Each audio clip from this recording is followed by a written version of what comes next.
Good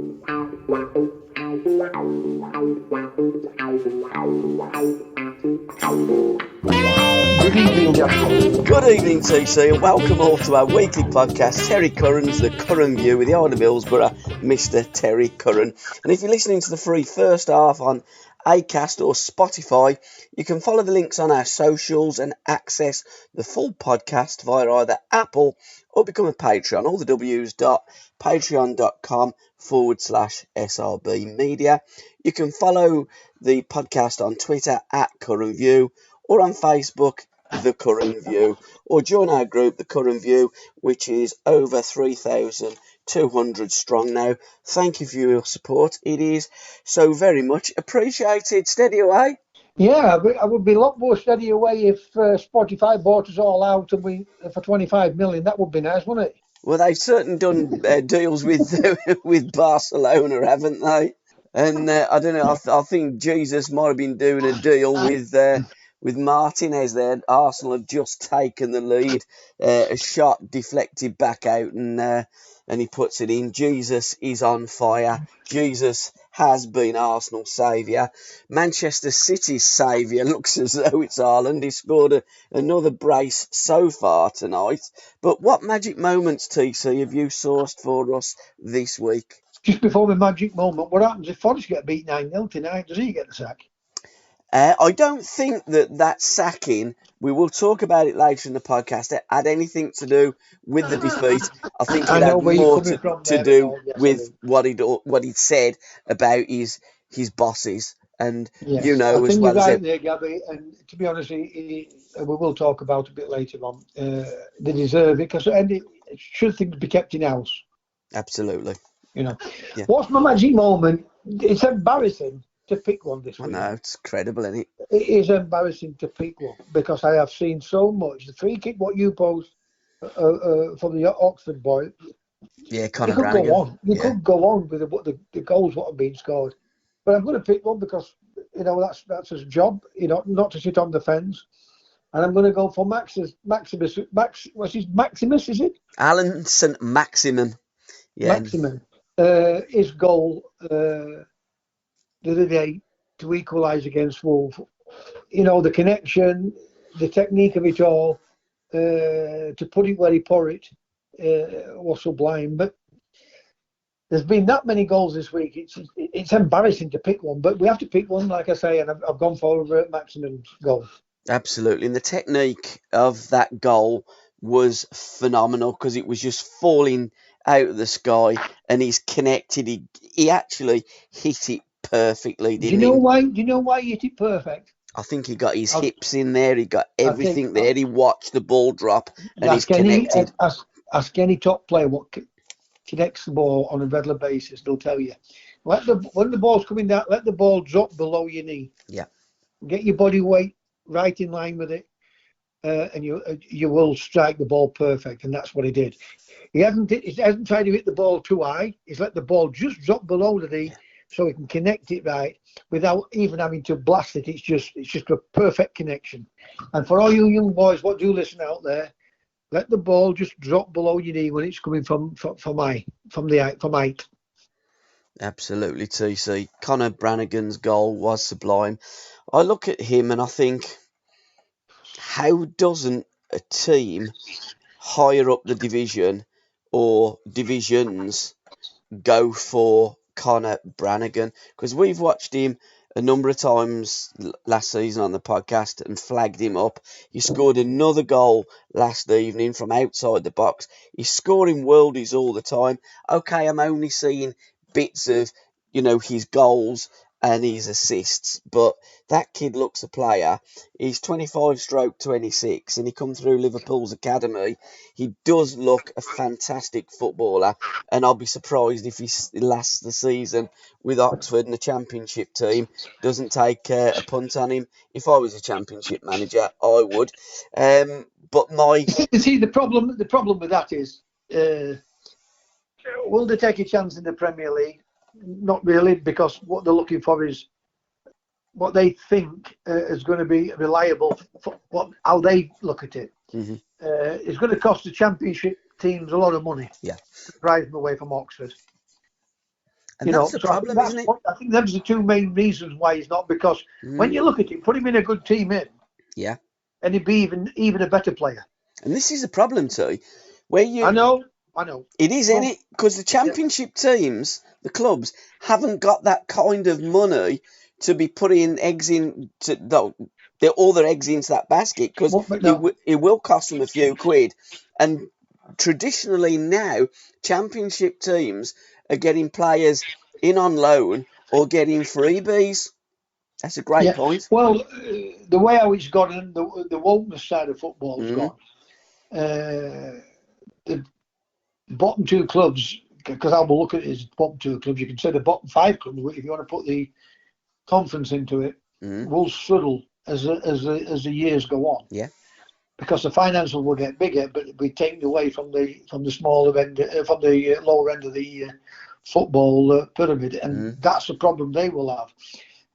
Those are two major things, and the other one is who buys the players nowadays. Yep. At these football clubs, I mean, it was fascinating to listen to Jordan and Sooners. I thought they let some good points out, but they still restrain themselves to what really happened.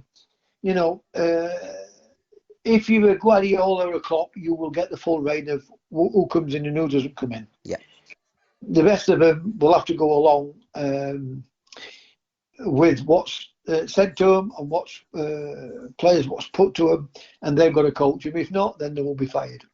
Yeah, because you look at some of these managers, I mean, in old money, there were managers, they call them coaches these days. So they have a committee or a group of people that identify players as recruitments, bring them in, and the coach just coaches, as you say. Lots of managers that we believe are managers.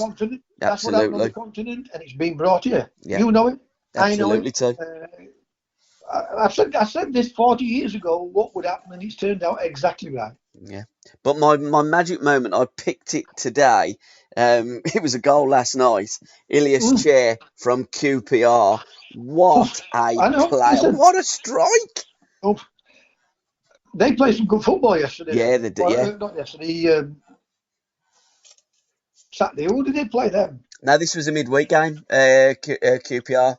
He scored it, I think it was last evening. Tuesday night. What day is it? Tuesday night they scored. Yeah. That's the one. Who did they beat? I bet them they won 3-1. Was it Hull? Hull City. Hull City. I'm forgetting things. I hope I'm not getting dementia, whatever how you want to pronounce it. But yeah, again, everything about the goals, what we have seen lately, it just seems to be getting better and better.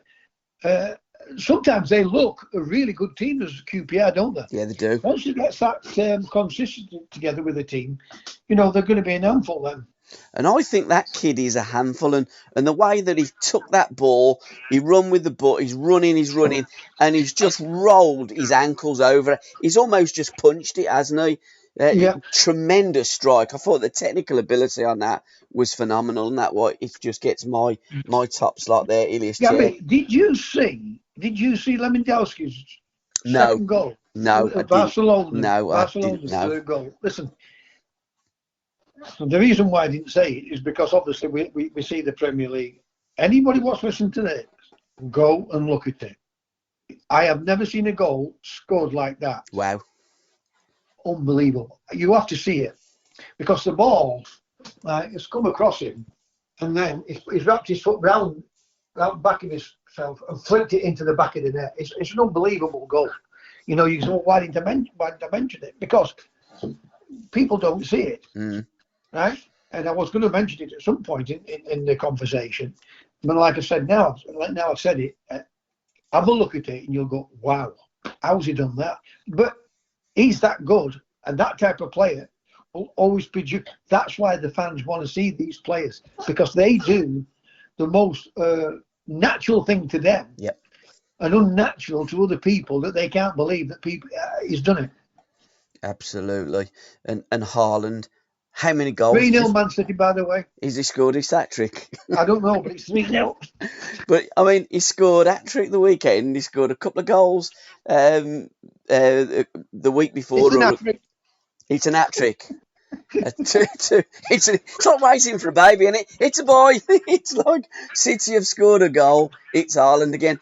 How many goals is he going to score? And got to say, while we're talking about Haaland, there's a great interview in 442 by Leo this month. So check it out. Picture of Haaland on the front of 442, and Leo has done a fantastic interview with the main man, and he just looks the real deal, doesn't he? We did He don't talk look the about, real deal. He is the real deal. but he's And still when you're got lots talking of about growing doing a to good go, interview, hasn't when you talk about doing a good interview, his dad does brilliant interviews, you know. he? Yeah, he does. Yeah, yeah. But he But he's just definitely the real deal. he, Not looking it, he's the real deal. but he gives it. And he says it as he sees it, doesn't he? He Yeah, don't suffer fools gladly. no. He actually does an interview like he plays football. And I've watched him a few times, and I mean, he's missed in that Charity Shield. He could have had an hat trick. In Yeah. the game when he scored 2 goals, he could have had 4 or 5.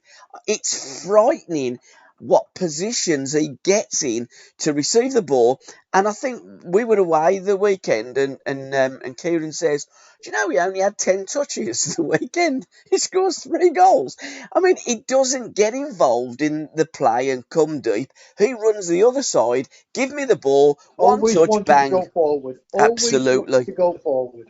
absolutely. That's why when you look at Harry Kane's goal record, it is phenomenal when you Yeah, think about it, because Kane does come this way yeah, towards his own goal, doesn't he? yeah. He does. Yeah, yeah. He Whereas, does. like you just said, Mm. Haaland never does that. He goes the other way Totally all different the kind of time. players, aren't they?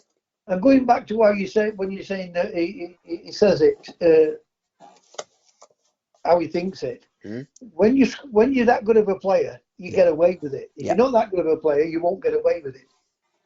I mean, Roy Keane got away with it longer than Fergie would have liked him to get away with it. Yeah. But you know, when he came to the end of his career, Mm. Fergie had enough, hadn't he? Yeah, he had. And I know they've had a big fallout. And whoever's right or whoever's wrong, it doesn't make any difference to me or to you. But it proved one thing: players like Keane do get away with it when you're that good. Absolutely, and it's called the first Galactico. Words by Leo Monahan. Additional reporting Benjamin McFadden. Erling Haaland, what a player, and how many goals is he going to score in the league and cup for Manchester City this season? Because again, City are the ideal team for him. They make that many chances. When you look at someone like Raheem Sterling, I know he scored a brace for Chelsea the weekend, and I thought his first goal was fabulous, but it did take a deflection. That's why it went so high and dropped over the goalkeeper. But I've never seen Sterling as a top flight player miss so many chances for City. Them chances that are falling to Haaland, they're just ending up in the back of the net, and that's the difference. He is just clinical. For a guy that size, Yeah, to be sharp over short bursts is incredible. Over 100 meters, you can say, because you know his legs are going to get going, and the further he goes, the higher his knees are going to get up mm. to give him that speed. But he does it over short bursts: Yeah, he 5 does. yards, 10 yards, 15 yards, 20 yards, 25 yards, or 60, 70 yards. Yeah, he's different class, He's frightening. and it's both feet as well, and his head, all different kinds of goals that he'll score. I love the tapping that he scored for Defenders will City. be absolutely petrified him and thinking, when they're coming up to play against him next week, Mm. week after, you know, that will show you the character of a defender. What's going to look, think, hang on a bit, who is he? Yeah. Everybody's right, I'm not. That's what a type of defender I'd be looking for when I'm signing players. And again, going back to last season with City, chances that went missing.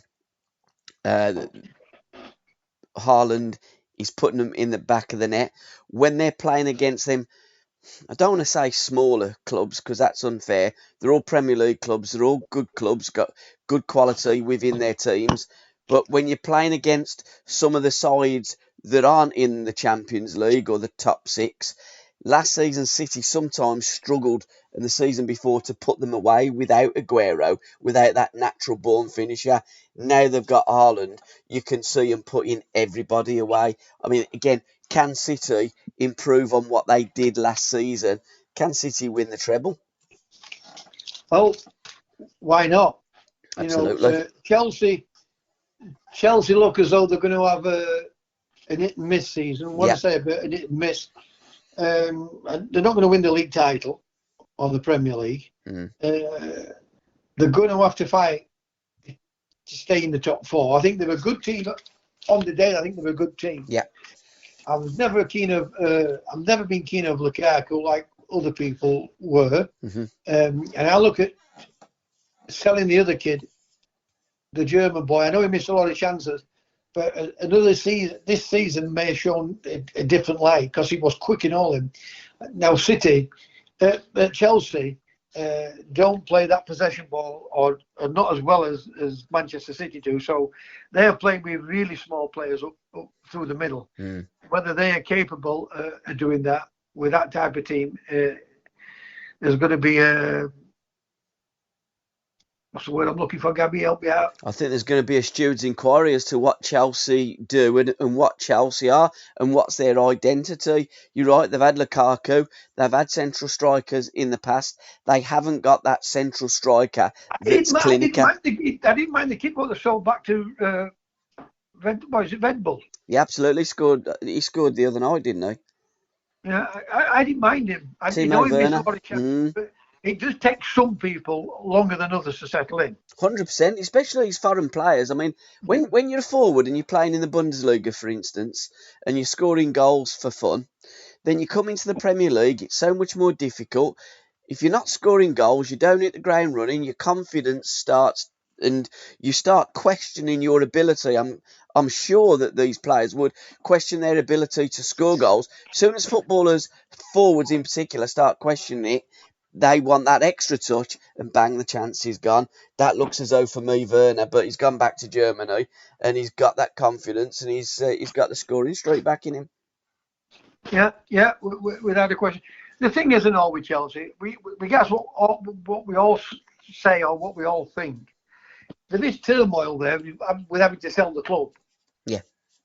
You know, Abramovich, he's a winner and he likes to win things. So if the club's not doing well, or the team's not the club, but the team's not doing well, he would fetch big name players in. New owners, are they going to dip into the pockets like Abramovich did? We don't know, but they're definitely in transition at the moment in time. Absolutely. So book corner in association with myfootballbooks.com. Andy's been very busy this week, so he hasn't recommended any books. He will be back on it next week. So I've picked 3 from my library. The first one, Saturday Bloody Saturday. It's a novel by Alistair Campbell and Paul Fletcher, or rather Paul Fletcher, and he's used Alistair Campbell's name. A game more serious than life or death. Yeah, into your Burnley fan? Yes, he's a massive Burnley fan. And he was Tony Blair's right-hand man. And when Paul Fletcher was writing the book, he did want certain things okayed, because there is a bit about... It's the book, the synopsis of the book is that it's about football in the 70s. It's about a time when the IRA were bombing pubs, etc. And there's a referee that it centres around who Paul Fletcher was told this story. He's changed it to a bus driver. And when this referee stayed and refereed in London, he stayed in the same hotel. And what he'd done, he got a key cut, because in them days it wasn't cards, it was keys. And he rifled through the room that he previously stayed in. He didn't stay in the same room the next time, of course. Yeah. But he got the key. He went and done it. He was a kleptomaniac. Yeah, he was a kleptomaniac. I mean, he didn't do it for any other reason. He was a kleptomaniac. So I mean, you wouldn't think that would happen, but there will be things like that does happen. Absolutely, but we wouldn't, you never think anything like that until it's said, and then you think, well, hang on a bit, I could, it's not too far fetched when you hear someone say it. Absolutely. And he, the premises of 70s football, and Paul had said to me when I'd done a Legends of the 70s podcast with him, in every dressing room you'd have an Englishman, an Irishman, and a Welshman. You'd have a dresser. You'd have a comedian. You'd have someone that was a tramp. You'd have someone that you had all these different characters. And he said, no matter what team you went to, you had the same characters in every dressing room in the 70s. So Yeah. with that, with the referee, with the kleptomaniac, with the IRA, and also there's a chapter in there about Leeds United, he's put it all together in a book, Saturday Bloody Saturday. Again, it's one that I haven't read yet. I have it. It's signed by Paul, and it looks to be a fantastic read. It is his first novel, because Paul Fletcher's done many things since retiring from the game. He designs football stadiums now. But a tremendous footballer in his day, and Burnley centre forward. And the second book that I'm looking at as well is Magical: A Life in Football, Paul Fletcher, MBE, with Dave Thomas. And it's literally what it says on the cover. It's Paul Fletcher's life in football. And I love the story that he tells about Bob Lord when he first signed for Burnley Football Club. Again, all of this is in my podcast that I've done with Paul Fletcher. So if you join up and become a Patreon, all the w's.patreon.com/SRBmedia, go to the interview with Paul Fletcher. It's hysterical. It's superb, as all my interviews are, not me, but them telling me about their career, favourite game, most difficult But it is opponents, about you, etc. Paul. It is about you because what you don't realise what you are good at. You make the people who you're interviewing or the interviewee, you make them relax and they will open up Yeah. to things, and that's why the great interviewers uh, become successful and brilliant. And so don't knock yourself because that's why you are that good. But in this one with Paul, there was so many different sides to the interview, and it was called the Kestrel. How did But he, how did he bring it out without someone like? And I'm not sticking it for you because I tell you can tell when people don't want to be interviewed. It's just a yes or no answer. yeah. And but so don't ever knock yourself because I've listened to a lot of your interviews and they're brilliant. They are brilliant, Thanks, T. and I say it as I see it. Yeah. But they called him the Kestrel. He didn't realise it at the time, the Burnley fans. And By the way, Tottenham's gone 1-0. oh right, okay. But he said to me, what, I wasn't that big. I think he was about 5'10". He said, Yeah, but he's about my size. yeah, He's yeah, maybe 5'11", yeah. But he says what he used to do when he was a kid. He used to play basketball. but he's big and strong. Yeah, When I say big and strong, physically strong kid. Well, yeah. not big, but physically strong. Yeah, Couldn't knock him off a football. You know him. He's no, strong. he loved a battle with the centre half, and he went through all that as well. But he said he learned that technique of how to hang in the air by playing basketball, and then Nat Lofthouse took him under his wing and taught him the art of being a centre forward. So Magical: A Life in Football, Paul Fletcher with Dave Thomas, or all the patreon.com/SRB Media, and Legends of the 70s. It's in that series that we do once a month, where I talk to a legend of the 70s about their career, and another legend of the 70s that I have had the pleasure of his company is Supermac, my autobiography, Malcolm MacDonald with Colin Mallam, foreword by Sir Bobby Robson. Another fascinating story of a phenomenal football player and one of the great strikers, marksmen, goal scorers, certainly of the 1970s. Malcolm topped one or two charts, didn't he, in the 70s? Yes. Listen, great goal scorer. Fabulous for Newcastle United. Became a legend up there. Mm. And did really well at Arsenal in one sense, but Arsenal were going through a transition where Uddy were there at the same time as what Supermac was. But I'm not quite sure that some of the players didn't get on with the manager there at Arsenal, Terry Neal. No, they didn't. I mean, Alan, we've done a podcast with Uddy, My Life, My Music. We've done many of them. We've covered the Arsenal years. Alan was no lover of Terry Neal. In fact, they didn't get on. And had Don Howe arrived earlier, then Alan Hudson may have stayed at Arsenal. I asked him that question. If Terry Neal wasn't the manager, would you have stayed at Arsenal? And Uddy says, if Terry Neal wasn't manager of Arsenal, I might not have gone to Arsenal in the first place. But they didn't get on. Malcolm didn't get on and see eye to eye with Terry Neal as well. And you're right, T, there was a number of players that didn't see eye to eye with Terry Neal. However, Don You can Howe get away with one, you loved can't him. get away with 3-4 players what don't like the manager. Absolutely. And Don That's Howe, when you know that they've lost the dressing room, when he did lose the dressing room. yeah, he certainly did. And then, Alan left after the 1978 FA Cup final when Don called a steward's inquiry at the ground to see what went wrong.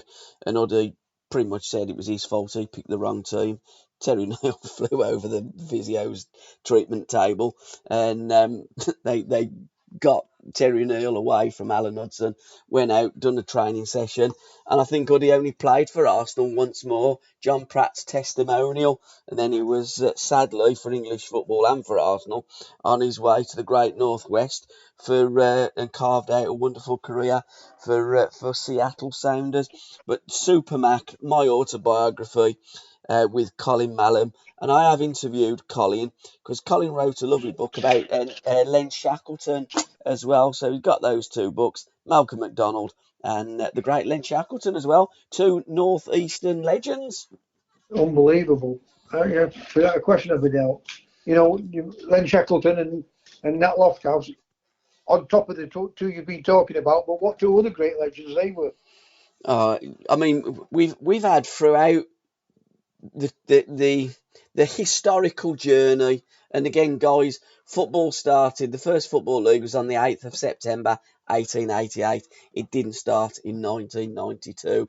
And when you look at the goal scoring feats of those players, Nat Lofthouse is up there with the all-time greats. And sadly, those players of the 50s and then the 40s and before the war, and then, between 1888 and the First World War and just after the First World War, they get even more disregarded and wiped out of the history books. And it's wrong, because whether you started in 1888 and you're playing now, you're no better or no worse. The game is different. Of course it is. You are the best in your generation. Of course you and are. That will never change. Absolutely, T. It's not their fault that they were born in the 1800s. So let's give respect to former professional football players that inspired the next generation, and let's look at that journey that started in 1888 and not in 1992. So that's my little gripe over tea, because it does annoy me. Strange but true. Referee Ivan Robinson unintentionally scored the winner for Barrow against Plymouth in 1968. He deflected a shot in from 15 yards for what proved to be the only goal of the game. I wondered, because now if it's a referee, Yeah, it stopped. it stops, doesn't it? Yeah. But referees used to be part of the play. Or has it only just been recent that? I think it's only been the last few seasons where if it touches the referee, it automatically stops. Unless, say you played the ball and it hit the referee and then bounced down to one of your players who's got nobody around him, the referee will just wave play on. But if it hits the referee and it's a ball then that's contested, he immediately blows up and gives you the not the free kick, but yeah, but it's a kind of, it's a bounce up. We see that many in football now, don't we? It's a bounce up, but it's not a contested one. So it is really, if you like, to all intents and purposes, back to the goalkeeper, or kick as far away as possible. It's a free kick. What did you reckon about the free kick on Richarlison? I've seen a lot of people on social media English, up in arms. Typical, listen, what on the continent they would love it, but in England Absolutely. we hate it. Why? I have no Why? idea. I don't What get is it. football? What is football? Entertainment Football's and about art. winning matches and winning trophies. Yeah. Full stop. I get that. Yeah. But is it an entertainment sport? 100%. Of course it is. To listen to the rest of this podcast, please go to www.patreon.com/SRBmedia or just follow the links in the description. Thank you.